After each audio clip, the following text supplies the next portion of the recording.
My sister froze over Wes's caller ID, and the showroom quit calling Lena just business. The founder's lunch turned because my sister answered my husband's phone before I could. My family owns a commercial lighting company. My father runs estimates. My mother handles payroll. I do billing, and my husband Wes manages vendor accounts. The woman under the whole problem was Lena Russo. According to Wes, Lena was just the outside rep for our biggest supplier. Smart, separated, pushy. He said I heard flirtation everywhere because I did not understand sales culture. I wanted to believe that because the alternative was admitting my husband had found a way to hide an affair inside our business. There were enough details to keep me awake. Lena texting after 10 about shipments. Wes volunteering to meet her offsite because she hated our parking lot. One Thursday, he said he was doing inventory with my brother, but my brother later called asking where Wes was because he had never shown. Wes said the numbers went sideways and he forgot to update me. I let it go because once your marriage and paycheck come from the same building, every accusation feels like a threat. The founder's lunch was in the showroom after hours. Folding chairs between floor lamps, barbecue trays on sample tables, old company photos by the register. Dad was thanking employees for keeping the place alive through a bad winter when Mom said the caterer still needed a final tip and could somebody call down front because she had left her purse in the office. My sister Rowan, who usually defends Wes, said she would use his phone since he was carrying tea in from the break room. She grabbed it from the chair, unlocked it, and tapped the phone icon just as it rang. The caller ID filled the screen in her hand. Lena, no, front desk.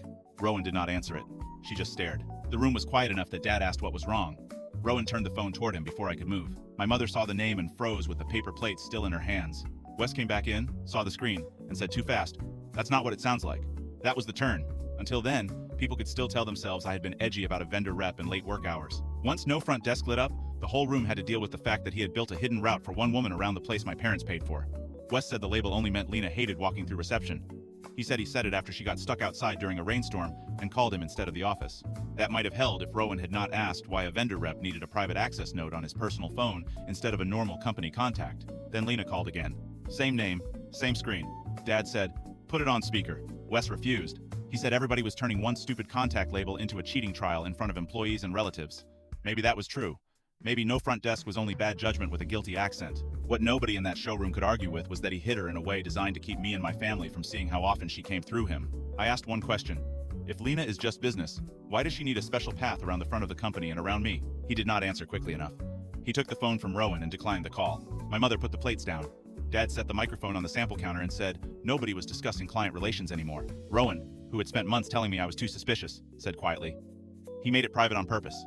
Once she flipped, the middle disappeared. Wes kept saying nothing physical happened, and that I was about to let a work contact destroy our marriage and my place in the company. Maybe I was.